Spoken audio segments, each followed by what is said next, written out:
O desejado de todas as nações. Capítulo 46. A Transfiguração. Este capítulo se baseia em Mateus capítulo 17, versos 1 a 8, Marcos capítulo 9, versos 2 a 8 e Lucas capítulo 9, versos 28 a 36. Vai baixando a noite quando Jesus chama para junto de si 3 de seus discípulos, Pedro, Tiago e João, e os conduz através dos campos e por acidentada vereda a uma deserta encosta de montanha.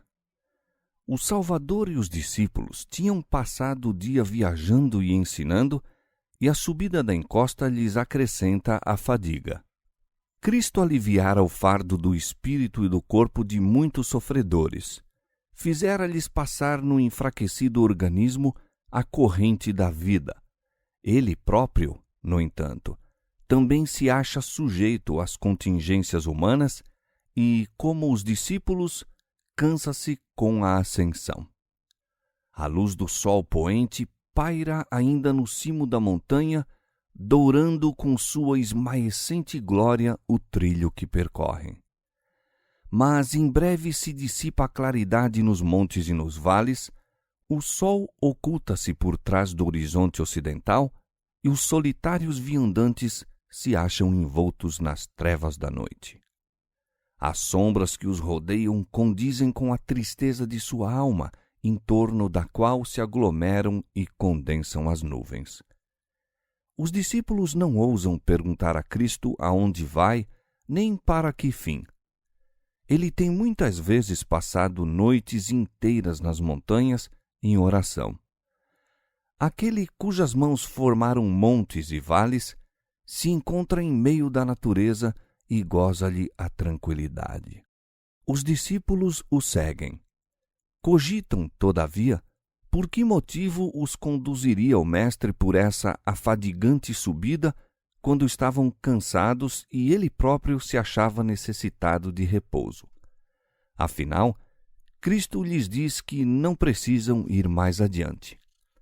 Afastando-se um pouco deles, o homem de dores derrama suas súplicas com grande clamor e lágrimas. Roga força para resistir à prova em favor da humanidade.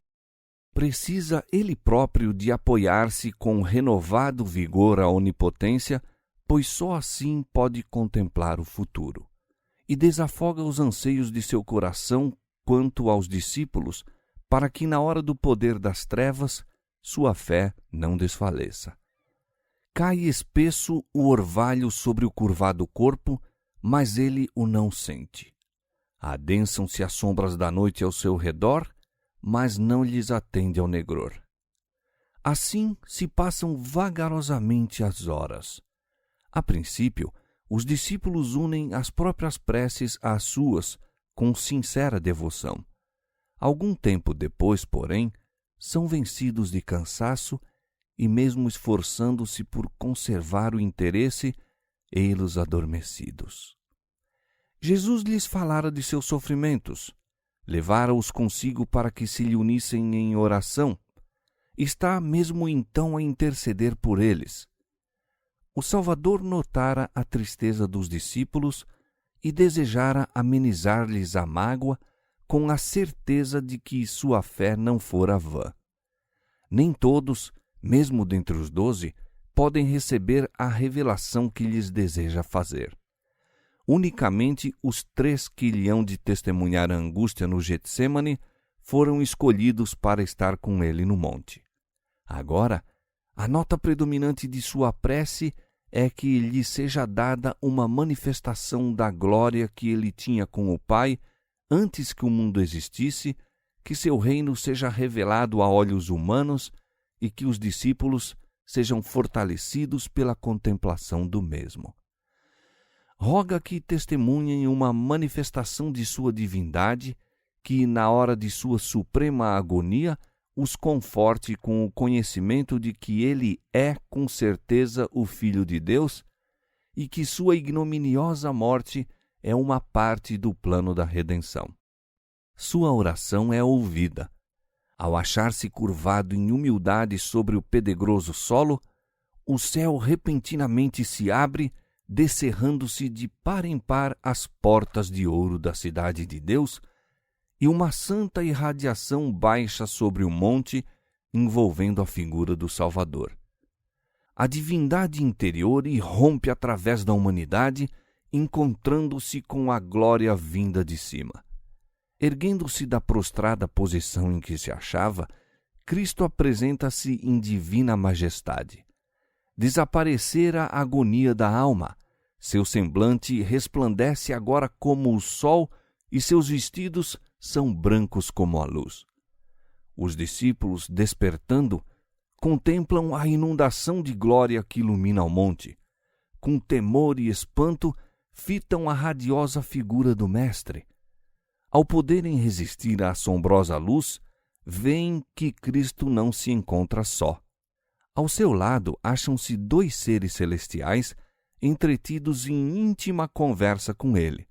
São Moisés, que falara com Deus sobre o Sinai, e Elias, a quem foi concedido o alto privilégio, outorgado unicamente a mais outro dos filhos de Adão, de não passar sob o poder da morte.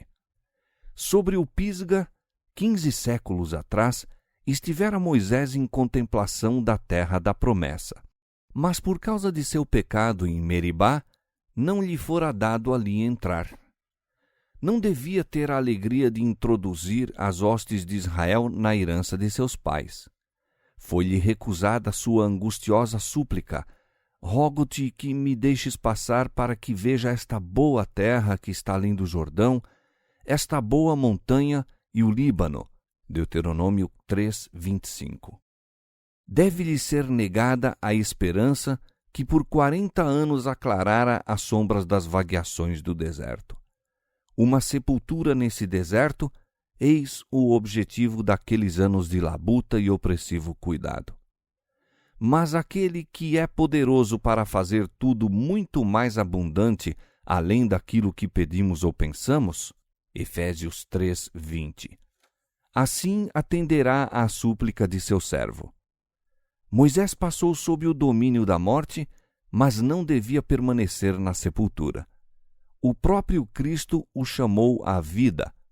Satanás, o tentador, reclamara o corpo de Moisés por causa de seu pecado, mas Cristo, o Salvador, o tirara da tumba. Judas, verso 9. Moisés, sobre o Monte da Transfiguração, era um testemunho da vitória de Cristo sobre o pecado e a morte. Representava os que sairão do sepulcro na ressurreição dos justos. Elias, que fora transladado ao céu sem ver a morte, representava os que se hão de achar vivos na terra por ocasião da segunda vinda de Cristo e que serão transformados num momento, num abrir e fechar de olhos ante a última trombeta, quando isto que é mortal se revestir da imortalidade e isto que é corruptível se revestir da incorruptibilidade. 1 Coríntios capítulo 15, versos 51 a 53. Jesus estava revestido da luz do céu, como há de aparecer quando vier a segunda vez, sem pecado para a salvação. Pois virá na glória de seu Pai com os santos anjos. Hebreus 9:28 e Marcos 8:38. Cumpriu-se então a promessa do Salvador aos discípulos. Sobre o monte foi representado em miniatura o futuro reino da glória, Cristo, o Rei, Moisés como representante dos santos ressuscitados e Elias dos transladados. Os discípulos ainda não compreendem a cena, mas regozijam-se de que o paciente mestre, o manso e humilde, que tem vagueado para cá e para lá como desamparado peregrino, seja honrado pelos favorecidos do céu. Creem que Elias veio para anunciar o reino do Messias e que o domínio de Cristo está prestes a se estabelecer na terra. A lembrança de seu temor e decepção querem eles banir para sempre. Ali onde se revela a glória de Deus, desejam demorar-se. Pedro exclama: Mestre, bom é que nós estejamos aqui e façamos 3 cabanas, uma para ti, outra para Moisés e outra para Elias. Os discípulos estão confiantes que Moisés e Elias foram enviados para proteger seu mestre e estabelecer-lhe a autoridade de rei. Antes da coroa, no entanto, é preciso que venha a cruz. Não a consagração de Cristo como rei, mas a morte a verificar-se em Jerusalém é objeto da conferência deles com Jesus. Levando a fraqueza da humanidade e oprimido com a dor e o pecado da mesma, andava Jesus sozinho por entre os homens. À medida que sobre ele se adensavam as trevas da vindoura provação, seu espírito se sentia isolado num mundo que o não conhecia. Mesmo seus amados discípulos, absorvidos com sua própria dúvida, pesares e ambiciosas esperanças, não tinham compreendido o mistério de sua missão. Ele vivera na comunhão e no amor do céu. No mundo que ele próprio criara, no entanto, encontrava-se em soledade.